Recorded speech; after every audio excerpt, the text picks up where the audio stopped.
What's up, guys? My name is Vignesh, and welcome to the very first lecture of machine learning. In this course, we'll be learning about the tools and technologies which are currently being used in machine learning. Today's lecture is just going to be an introduction to what machine learning is.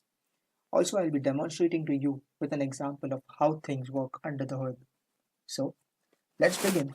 To begin with, what is machine learning? Well, there are many machine learning experts who have defined machine learning in their own ways. Let's just see a definition given by Arthur Samuel. Arthur Samuel was the person who made the first machine who could play checkers. Now, what's special about this is that Arthur Samuel himself wasn't a great checkers player, but the machine which he created could play far better than him. This is because the machine trained by playing hundreds and thousands of games with itself. Thus, it could develop patterns, it could understand patterns which were played in the game, and it could differentiate between a good move and a bad move. Thus, the machine learned. Another such machine was IBM's Deep Blue. Now, Deep Blue did not play checkers, but it played chess, and in 1997 it defeated the best human chess player at that time, which was Garry Kasparov. This was a great turning point in machine learning. So now that we have got a bit of background with how machine learning evolved, let's just see how things work under the hood. Suppose we're asked to create a machine which can differentiate between an apple and a banana. Now, this machine can also be called as a model. A model is anything which can answer a particular set of questions. In our case, our model will be predicting whether the fruit is an apple or a banana. The working of this machine is quite simple. It takes an input and image, analyzes using the model, and outputs the answer. Now, before we start making our machine, we need to finalize the parameters which will help our machine distinguish between the apple and the banana. These parameters are also called as features, and features can be anything ranging from the shape, size, weight. We can also have any number of features, but for the sake of simplicity, let's just consider our model has only two features, which is the color and the length of the fruit. The next part in this process is the most important one, and that is training the model. And for training the model, we need apples, a lot of apples. And yeah, also bananas. Now we need a lot of training data because more the number of training data, the better is the model. Now, after we are done collecting with the data, we need to calculate the features. In our case, the features are color and the length. Now the table which we get will be something like this. So this will be the color, the length, and the fruit. Now, the importance of this data is that this data would be fed to our model. Now, when we're doing this step, we should keep in mind that the data which we collect is totally random.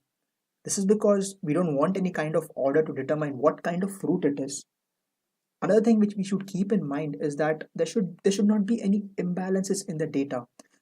For example, if you see this data set over here, there are lot of apples in comparison to the bananas.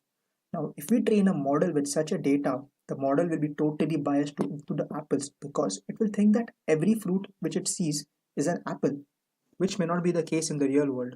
Next, we split the data into two parts. One part becomes the training data and the other becomes the testing data. Now, there is no rule that 80% should be the training data and 20% should be the testing data, but it's a good strategy to follow. One important thing which we should keep in mind over here is that our training data and our testing data should not be the same. Our testing data should be different. We want our model to predict answers, not memorize them. Suppose we decide to plot our data. Now we can't plot our data on a 2D graph because we have only two features, which is the color and the length. If we had more than two features, we would have to go in higher dimensions. But that's for another video. Let's just focus our attention on a 2D graph. Now if you look over here, the y-axis is representing the color and the x-axis is representing the length of the fruit. The yellow crosses represent the banana and the red dots represent the apple. Now when we first run our model on this data, it randomly draws a line. Now it tests how well this line differentiates the fruits, and based on this result, it makes modification to the line and redraws it somewhat like this. Now it redraws in such a way that it becomes a better fit to the data.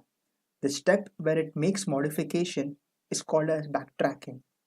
Backtracking takes place many times. So the process of training, testing, and backtracking is repeated till the line is a good fit for the data.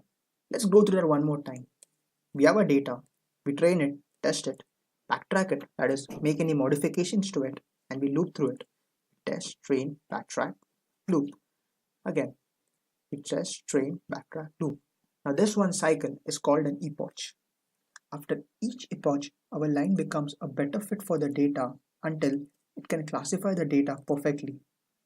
And congratulations, guys.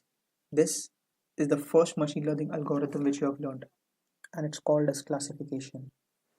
Feel free to post any questions in the comments below. Thank you for watching the video. See you next time. Till then, happy learning.